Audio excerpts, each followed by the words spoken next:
Are you suggesting she was a DEI hire? 100%. She was a DEI hire. Apparently, they feel, or a lot of Democrats feel, they have to stick with her because of her ethnic background. I think she was a DEI hire, and I think that that's what we're seeing. And I just don't think that they have anybody else. I just think that they're in real disarray. I've known her a long time indirectly, not directly very much. And she was always of Indian heritage, and she was only promoting Indian heritage. I didn't know she was black until a number of years ago when she happened to turn black, and now she wants to be known as black. So I don't know, is she Indian or is she black? She is always identified as a black woman. I respect either one. I respect either one, but she obviously doesn't, because she was Indian all the way, and then all of a sudden she made a turn, and she became a black person. Just to be by the way, again, that is so just disgusting. So stupid. Sorry. So stupid, because she went to Howard University. She was in a historically black sorority, which she has taken great pride in for years.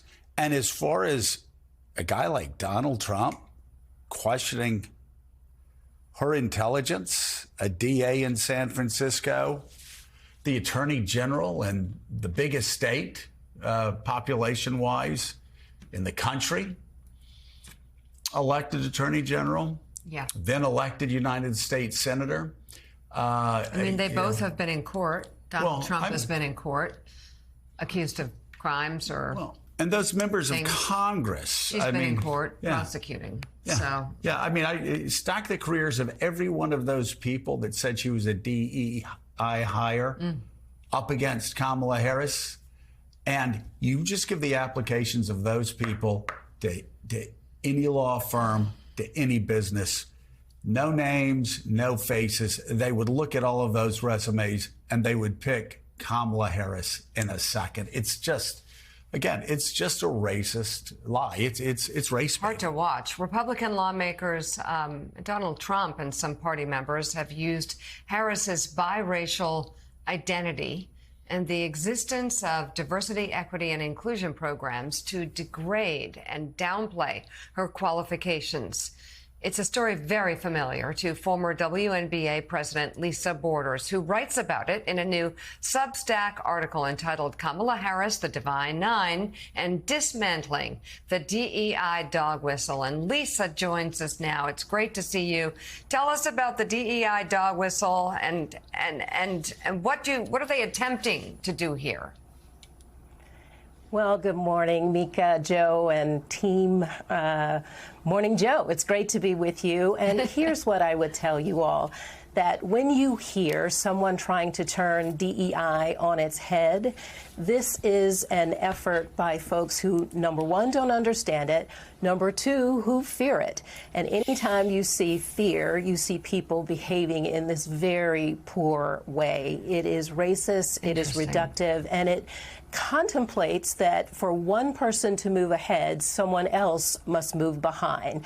So that's not true, and Kamala Harris is objectively qualified, not only to be vice president, but obviously to be president of the United States. Joe, you ran down her resume from DA to AG to U.S. Senator and now vice president of the United States.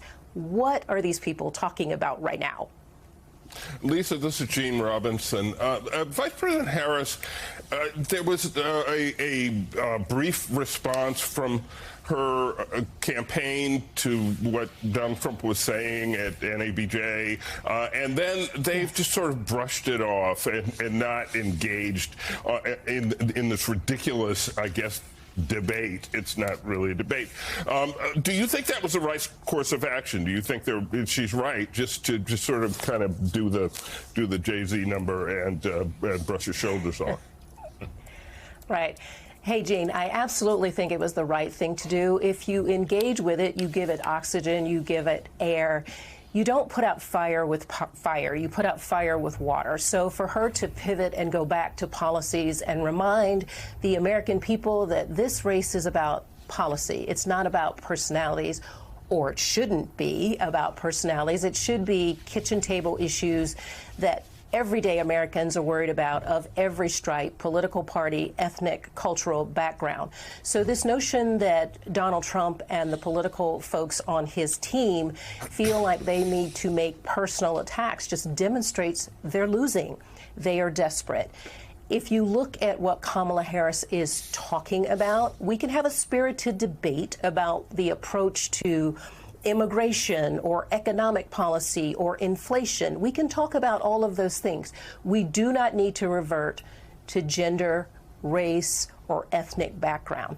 For those who are doing that, it's unfortunate. So absolutely, I think she did the right thing to just ignore it and move forward. Lisa, a few months ago, the Trump campaign was saying that they saw themselves making some inroads with black male voters.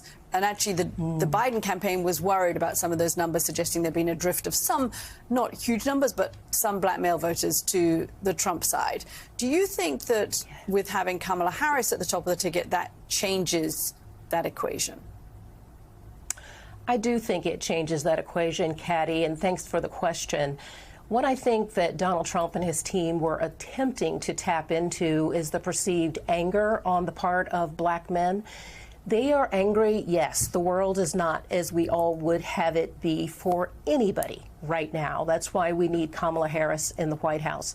But at the beginning of this campaign, Trump tapped into anger for everybody, even in his former campaigns. And when he won, we are in a different place and a different space today. And I think Kamala Harris at the top of the ticket is really a response to some of what is happening in the world today, and she's absolutely the right candidate to address black men, black women, white women, any and every American, and stop it with the identity politics and saying this is what matters most. It's not.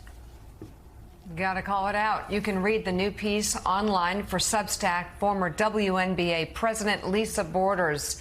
Thank you so much for being on this morning. We really appreciate it. Thank you, Mika.